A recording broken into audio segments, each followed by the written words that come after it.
성도님들이 가지고 계시는 핸드폰 속에는 리셋의 원리가 들어가 있습니다. 소위 말하는 그 factory default라는 게 있죠. 그건 뭐냐면 여러분들이 핸드폰을 쓰시다가 너무 복잡해지거나 갑자기 핸드폰이 뭔가 제대로 작동을 안 한다 할 때에 제일 먼저 우리가 사용할 수 있는 것이 factory default입니다. 그 리셋 작용을 하죠. 그걸 누르면은 팩토리에서 처음 만들었던 상태로 그냥 싹 핸드폰이 돌아간다 이 말씀이죠. 그것뿐만 아니라 우리가 집에서 사용하는 컴퓨터도 다 그렇게 리커버리 시스템이 그렇게 되어 있습니다. 그래서 요즘에 나오는 모든 그런 전자기기들은 이런 리셋 시스템으로 되어 있어서 인케이스나 에머전시일 경우에 다시 원래 오리지널 포지션으로 돌아가서 시작할 수 있도록 그렇게 셋업이 되어 있습니다. 사람도 그렇게 리셋으로 되면 얼마나 좋겠습니까마는 애석하게 우리 사람들은 그게 잘 안 됩니다. 그러나 우리의 신앙적인 면으로 우리가 이런 연말을 당해서 한번 내 믿음을 재정리하고 다시 시작할 수 있는 그런 리셋은 얼마든지 가능하다는 것이죠. 바로 우리 모두에게 있는 길갈과 같은 것입니다. 오늘 여러분이 읽은 우리 본문 속에는 바로 길갈이라는 지역에서 이루어진 하나의 조그마한 사건입니다. 이스라엘 백성들에게 있어서 길갈이라는 것은 그들의 신앙의 마일스톤, 즉 이정표와 같은 곳입니다. 즉 길갈은 이스라엘 백성들에게는 사연이 담겨 있다 이 말이죠. 특별히 신앙적인 터닝 포인트가 되는 그런 마일스톤이 있다는 겁니다. 여러분 여호수아 4장을 보시면은 하나님께서 여호수아를 통해서 요단강을 완전히 갈라버립니다. 그리고 요단강을 마르게 만들으셔서 마른 땅이 된 요단강을 이스라엘 백성들이 건너가게 하죠. 놀라운 기적으로 홍해만 갈른 것이 아니라 하나님이 요단강도 갈랐습니다. 그러시고 난 다음에 이스라엘 백성이 다 건너고 난 다음에 하나님께서 여호수아에게 명령하기를 각 지파에 한 사람씩 뽑아가지고 다시 요단강으로 들어가서 요단강에서 요단강 한복판에 있는 큰 돌을 하나씩 지파별로 메어오게 해라. 그래서 12지파가 요단강에 들어가서 다시 큰 돌을 하나씩 메어왔습니다. 그리고 길갈에다가 12개의 큰 돌을 세워서 기념비를 만들어 놓고 하나님께서 그랬습니다. 여호수아야, 이스라엘 백성들의 후대들이 이게 뭐냐고 묻거들랑 길갈에서 일어났던 이 사건을 얘기해 주라. 그들로 하여금 신앙의 이정표가 될 것이다. 다시 말하면 마일스톤이 될 것이라는 것을 이스라엘 백성들에게 여호수아를 통해서 가르쳐 줍니다. 그래서 길갈이라는 곳은 지금은 뭐 흔적도 없는 자리지만 그 당시는 이스라엘 백성들이 가나안을 처음 들어가자마자 바로 첫 발을 디딘 곳이 길갈이라는 곳이요. 그것은 기적 속에서 그 길갈을 들어가게 되었고 거기서 기념비가 세워져 있는 것입니다. 그래서 이스라엘 백성들에게는 언제나 길갈을 생각하면 우리가 하나님이 그런 하나님이었지, 내가 그런 것이었지, 뭔가 그 자신을 새롭게 할 수 있는 전기가 되었다는 거죠. 사랑하는 성도님 여러분, 여러분들이 이런 신앙의 이정표가 있으신지요? 여러분의 신앙의 어떤 터닝 포인트가 되는 그런 마일스톤과 같은 그런 순간들이 아마 많이 있었을 것입니다. 예를 들자면은 내가 하나님을 처음 만났던 그 순간, 또 내가 오늘부터 이제 예수 믿는 사람이 되리라고 다짐했던 그 순간들, 그것이 내 신앙의 이정표가 될 수가 있습니다. 혹은 내 신앙생활에 가장 절정을 이루었던, 가장 내 신앙이 뜨거웠던 순간, 그 순간이 내 신앙의 이정표가 될 수가 있는 것이죠. 저는 개인적으로 1977년을 잊을 수가 없습니다. 내비게이터 선교회에 성경 공부에 억지로 끌려가서 거기서 저는 하나님을 만나고 요한복음 1장 12절을 통해서 하나님이 저를 만나 주셨습니다. 그것이 제 인생에 있어서 하나의 터닝 포인트였고, 예수에 대한, 예수를 믿는 것에 대한 수많은 회의를 한순간에 확 씻어버리고 정말 그리스도인으로 거듭날 수 있는 정말 저의 인생의 마일스톤이었습니다. 저는 목회하면서 이런저런 순간에 가끔씩 이 순간을 기억합니다. 그때 나를 만나셨던 그 하나님이 어디 계실까 생각할 때에 많은 것을 떠올리게 하고 저를 재무장하게 합니다. 그렇습니다, 성도님 여러분. 여러분들에게 어떤 이러한 신앙의 이정표가 있다면 우리가 한 해를 마감하면서 내 이 신앙의 이정표를 다시 한번 생각하며 그 앞에서 나를 새롭게 할 수 있기를 주의 이름으로 축원합니다. 이것이 나를 새롭게 할 수가 있다 이 말이죠. 내 신앙과 내 삶 전체를 다시 어떤 리셋할 수가 있다 이 말이죠. 그럼 그것이 어떻게 나를 새롭게 하겠는가? 신앙의 이정표를 그 어떤 순간을 내가 떠오를 때에 그것은 세 가지로 우리를 재확신시켜주는 역할을 하게 됩니다. 오늘 마침 이스라엘 백성들이 길갈을 떠올릴 때에 이러한 영적인 재확신을 시켜준 것처럼 우리도 동일한 재확인을 받을 수가 있다 이 말이죠. 그리고 그것이 나를 새롭게 할 것이라는 겁니다. 첫째는 신앙의 이정표가 나를 새롭게 합니다. 왜요? 첫째는 언약의 재확인이 이루어지기 때문에 그렇습니다. 언약의 재확인. 여러분 오늘 본문 보시면은 할례라는 말이 여러 번 등장합니다. 오늘 우리에게는 별로 익숙하지 않은 단어지만은 구약에 있는 이스라엘 백성들에게는 매우 중요한 하나의 예식이었습니다. 모든 남자아이가 이 땅에 태어나면은 난지 8일 만에 반드시 할례를 행해야만 합니다. 요즘 말로 하면 그것은 사내 아이들에게 행하는 포경수술 같은 것입니다. 모든 이스라엘 남자 어린아이에게 8일 만에 그거를 행하게 했습니다. 그것은 뭐냐 하면은 바로 하나님의 언약 백성이라는 육체적인 징표였습니다. 그래서 할례를 행하지 않으면은 이스라엘 백성에 들어올 수가 없었습니다. 그런데 오늘 여러분 본문을 9절 보면은 이상한 본문이 하나 나옵니다. 여러분 본문을 보시면은 여호와께서 여호수아에게 이르시되 내가 오늘 애굽의 수치를 너희에게서 떠나가게 하였다 하셨으므로 그곳 이름을 오늘까지 길갈이라 하느니라. 여기서 우리가 애굽의 수치라는 말이 나옵니다. 저게 뭘까요? 애굽의 수치라는 말은요, 가데스 바네아 사건을 말하고 있습니다. 여러분, 가데스 바네아 사건은 뭡니까? 모세가 이스라엘 백성들을 출애굽시키고 가나안에 들어가기 직전에 12명의 정탐꾼을 보냈던 곳이 바로 가데스 바네아입니다. 12명이 갔다 와서 뭐라고 보고했습니까? 10명은 보고하기를 가나안에 우리 못 들어갑니다. 가나안에 사는 민족이 얼마나 장대하고 얼마나 놀라운 민족인지 어림도 없습니다. 우리 잘못하면 다 죽습니다. 그거 못 들어갑니다.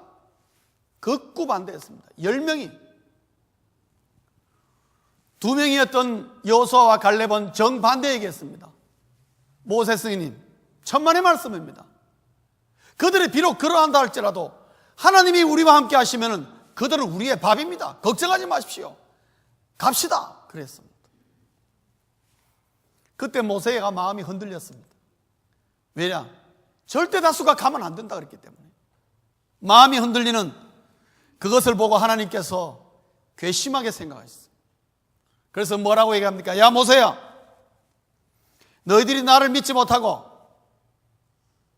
가나안의 그 보고만 가지고 이렇게 주춤하고 망설이느냐? 너희들이 이거로 말미암아 너희들 앞으로 40일 동안 가나안에 갔던 그 연수, 그 일수마다 하루가 1년이 되어서 40년 동안 너희들이 광야에서 헤매게 되리라. 그리고 모든 적과 꿀이로는 하나님의 약속의 말씀이 전부 다 홀드백, 그 약속의 말씀이 뒤로 물러가게 되었습니다. 그리고 그들은 40년 동안의 광야 생활을 고생하며 했습니다. 그동안에 하나님이 할례를 요구하지 않았습니다. 할례 말 안 했습니다. 그것은 뭐냐 하면은 40일 동안 광야 생활하면서 하나님께서 그들이 이스라엘 언약의 백성으로 인정을 못 받았다 이 말씀입니다. 뭐요?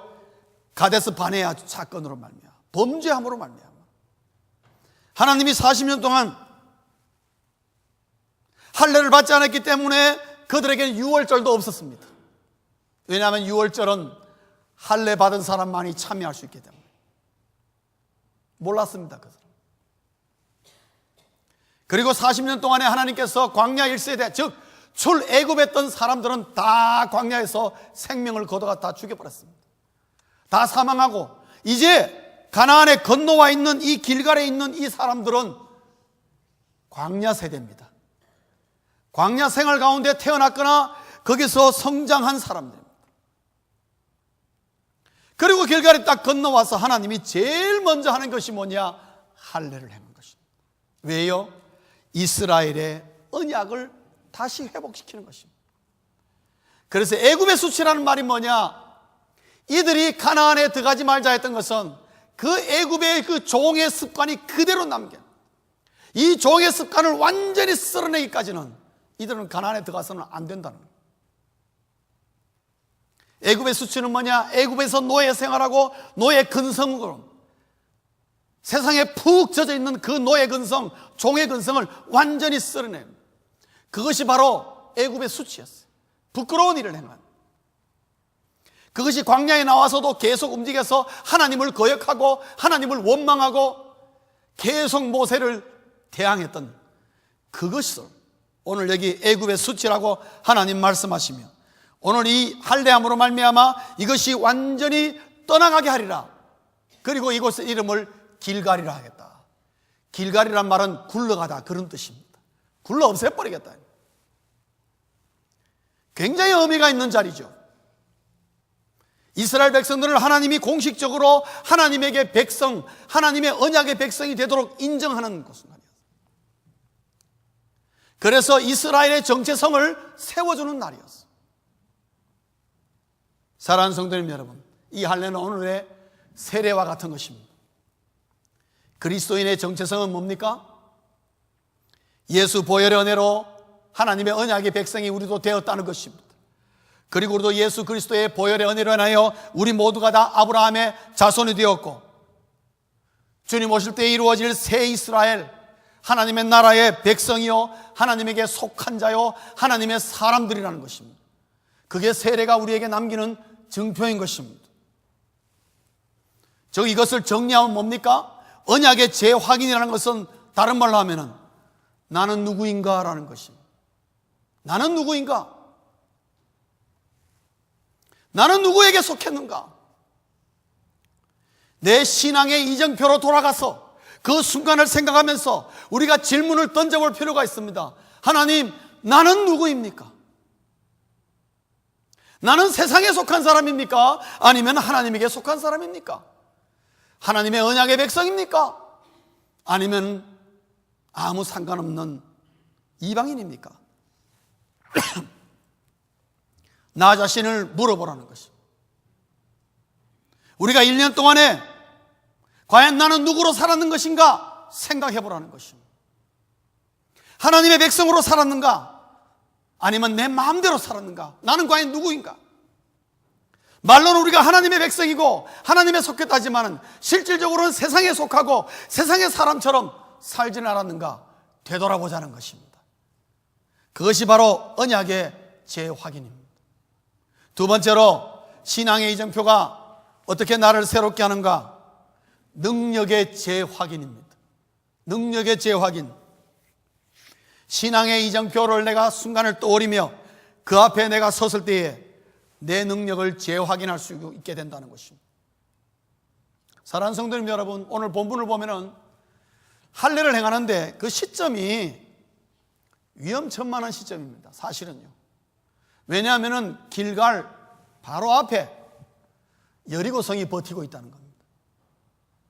이스라엘 백성들이 가나안 정복을 이제는 실시해야 되고 어쩔 수 없이 가나안을 정복해야 되는데, 정복하려면 반드시 저 여리고성 전투를 피할 수가 없어요.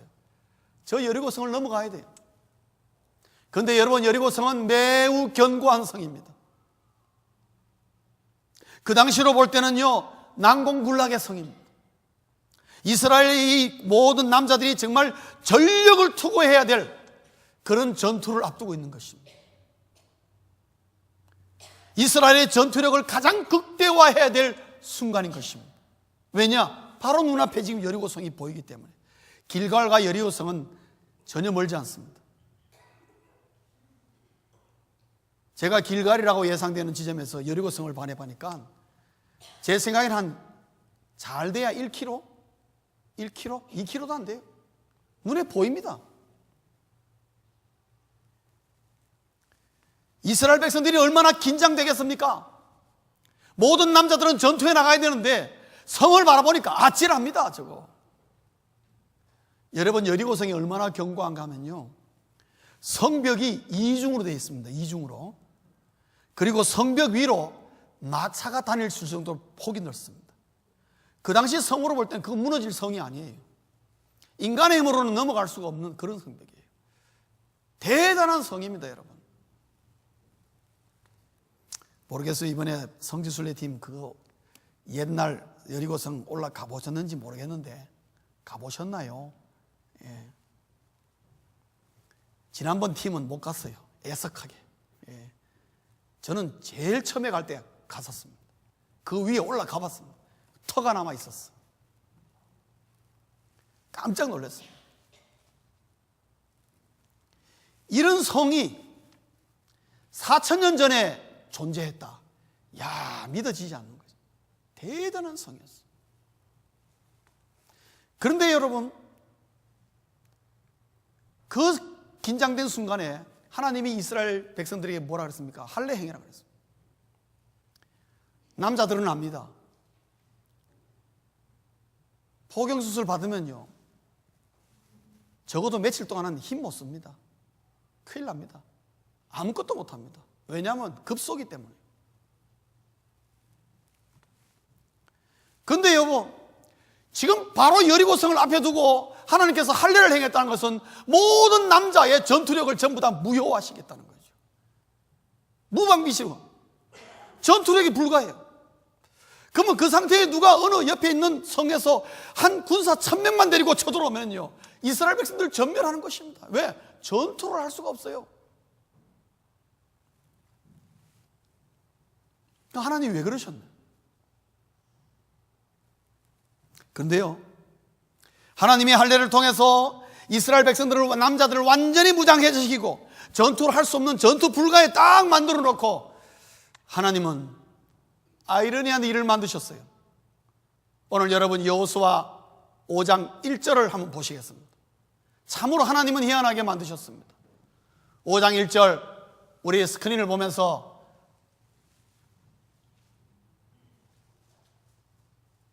아무도 없습니까? 5장 1절 한번 읽어보실까요? 5장 1절에 뭐라고 되어 있습니까? 우리 다 함께 읽겠습니다. 시작. 요단 서쪽의 아모리 사람들의 모든 왕들과 해변의 가나안 사람의 모든 왕들이 여호와께서 요단물을 이스라엘 자손들 앞에서 말리시고 우리를 건너서게 하셨음을 듣고 마음이 녹았고 이스라엘 자손들 때문에 정신을 잃었더라. 누구 때문에? 잘 보십시오, 여러분. 누구 때문에? 이스라엘 백성들이 아니라 여호와 때문에. 중간에 보십시오. 여호와께서 여호와께서 그렇게 했다는 소식을 듣고 어떻게 해요? 그들이 마음이 녹았고 정신을 잃었더라. 이러한 상황 속에서 하나님 뭐라고요? 할례를 시킨 겁니다. 이스라엘 백성들은 전혀 몰랐어요. 어떻게 됐는지 알 수가 없어요. 그런데 하나님께서 이스라엘 백성들이 가장 무능력하고 가장 힘을 쓸 수 없고 무장해를 딱 시켜놓은 상태에서 하나님은 그 주변을 어떻게 해요? 완전히 싹 두려움으로 뒤덮어 버립니다. 꼼짝 못하게 한 것입니다. 왜 하나님께서 이렇게 하셨을까요? 그리고 하나님께서 뭐라 그랬죠? 6장에 가면 이스라엘 백성들에게 여리고성 그냥 돌아라 그랬어요. 왜? 힘 못 쓰니까 돌아라 그랬어요. 돌아왔는데도 어떻게 됐습니까? 여리고성이 다 무너졌습니다. 믿을 수가 없는 일이 벌어진 거죠. 이 말은 이스라엘 백성들 뿐만 아니라 오늘 우리에게 참으로 중요한 교훈을 주는 것입니다. 진정한 능력이라는 것은 어디에서 오는 것인가를 우리에게 가르쳐 주는 겁니다. 우리가 이 땅에 살면서 내 능력으로, 내 힘으로, 내 능력으로 살려고 하면 할수록 하나님의 능력은 없다 이 말씀입니다.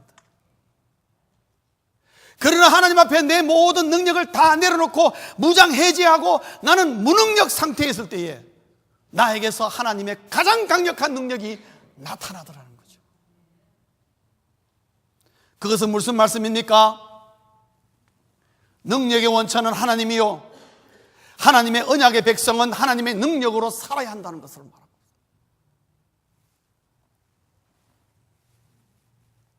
그래서 하나님의 능력에 의존하고 그 말씀에 순종해 나갈 때에 이스라엘 백성들은 아무것도 하지 않았지만 그들에게서 가장 큰 능력이 나타나서 그 견고한 여리고성이 확 다 무너진 것입니다.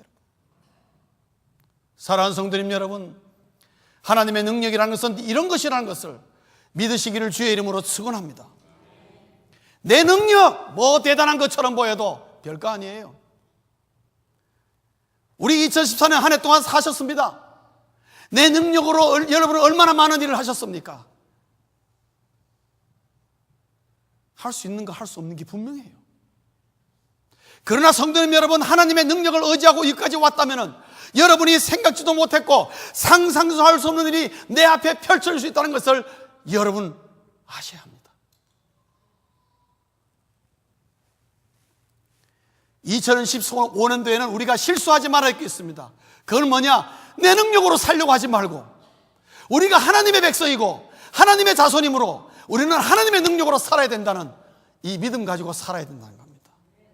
그리고 내 삶 속에 하나님의 능력이 나타나도록 하나님 말씀대로 순종해 나갈 때에 상상할 수 없는 2015년이 열릴 것이라는 겁니다. 내 신앙의 이정표에서 이것을 점검하는 것입니다.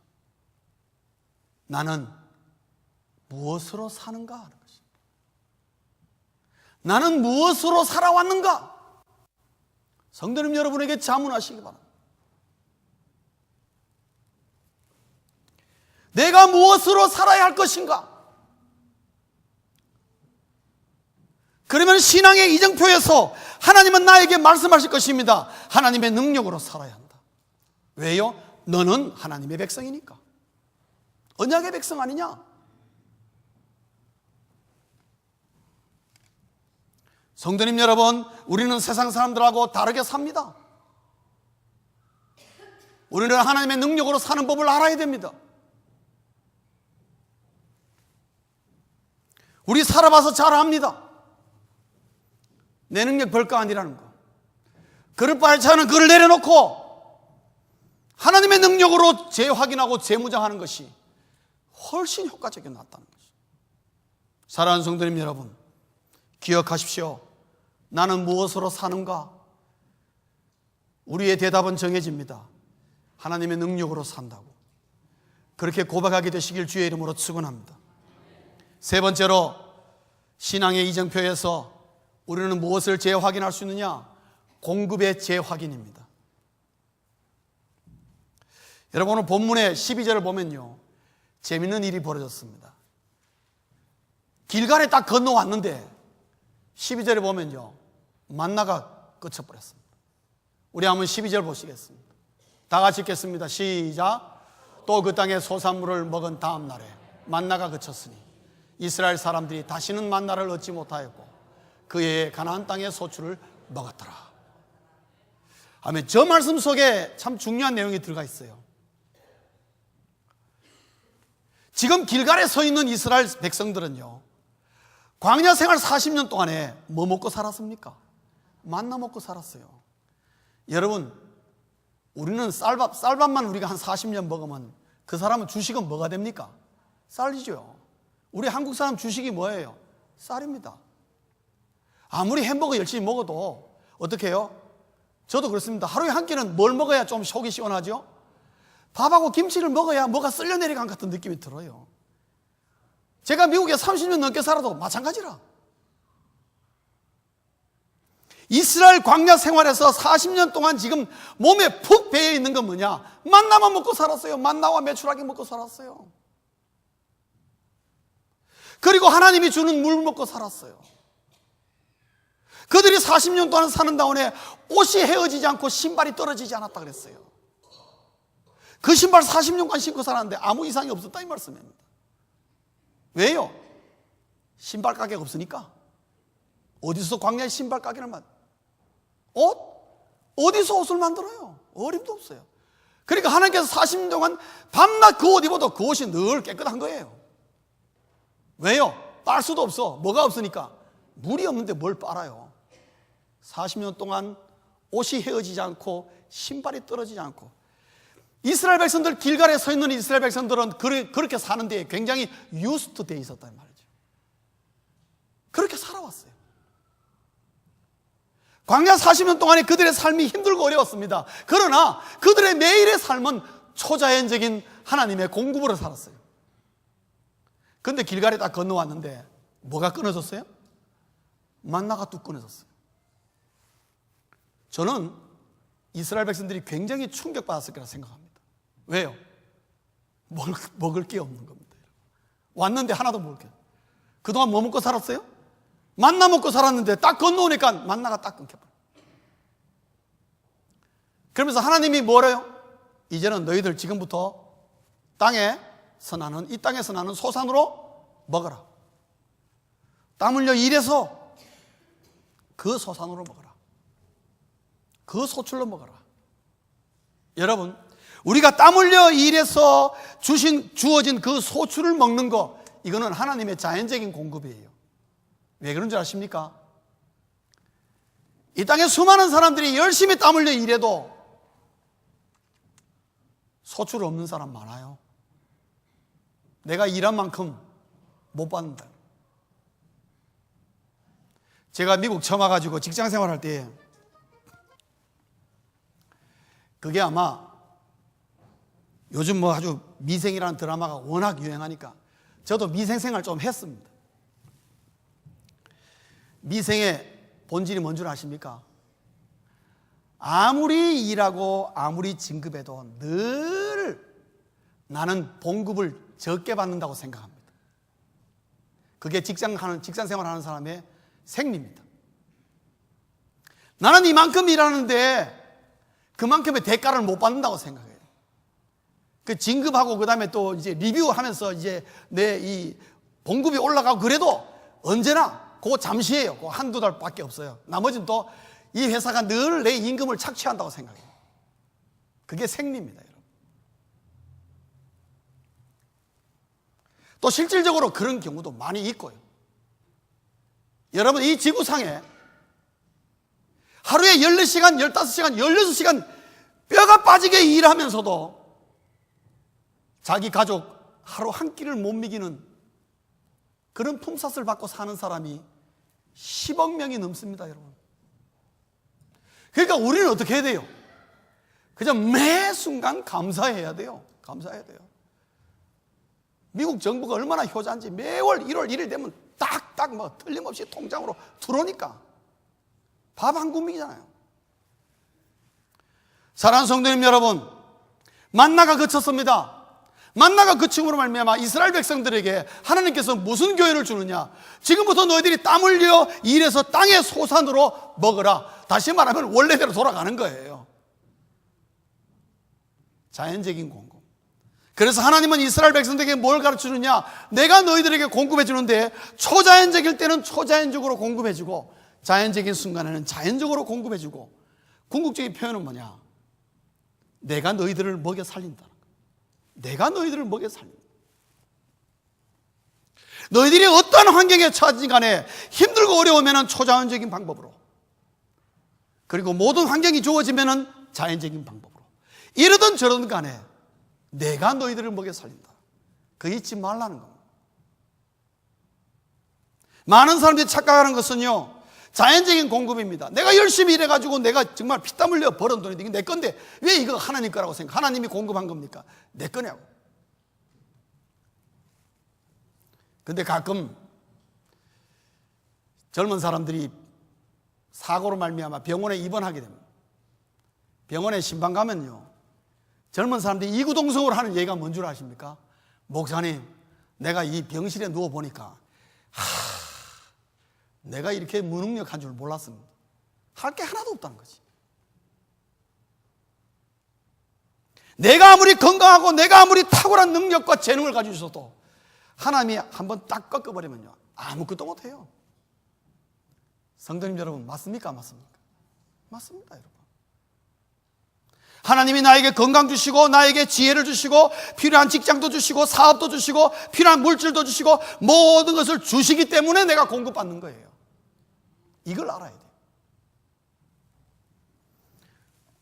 다 내 능력과 내가 잘나가지고 그런 줄 아는데 천만의 말씀. 하나님은 오늘도 그의 백성들을 어떤 환경과 여건 속에도 지금도 먹여 살리고 계신다는 말이죠. 공급하고 계신다는 거예요. 그러므로 신앙의 이정표 앞에서 우리가 무엇을 재확인받느냐? 누가 나를 책임지고 있는가 하는 것입니다. 사랑하는 성도님 여러분, 이 땅에 사는 동안에 누가 나를 책임질 수 있을까요? 아무도 나를 책임질 사람 없습니다, 여러분. 심지어 내 가족도 나를 책임질 수가 없습니다. 이거 착각 속에 빠지면 안 돼요. 아무리 좋은 보험을 들어놔도 그 보험이 나를 책임질 수 없습니다, 여러분. 그걸 아셔야 됩니다. 사랑하는 성도님 여러분, 누가 나를 책임지겠습니까? 나를 책임질 수 있는 분은 하나님밖에 없습니다, 여러분.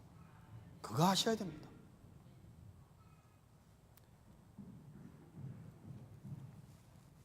이러한 것을 내 신앙의 이정표 앞에서 나에게 질문하는 것입니다. 나는 누구냐? 내가 어디에 속한 사람이냐? 내가 지금 누구로 살았느냐? 1년 동안 돌아보라는 것입니다. 나는 무엇으로 살았느냐? 지금까지 내 능력으로 낑낑하며 땀 흘리며 살았느냐? 아니면 하나님의 능력으로 살았느냐? 무엇이 옳은 길인가?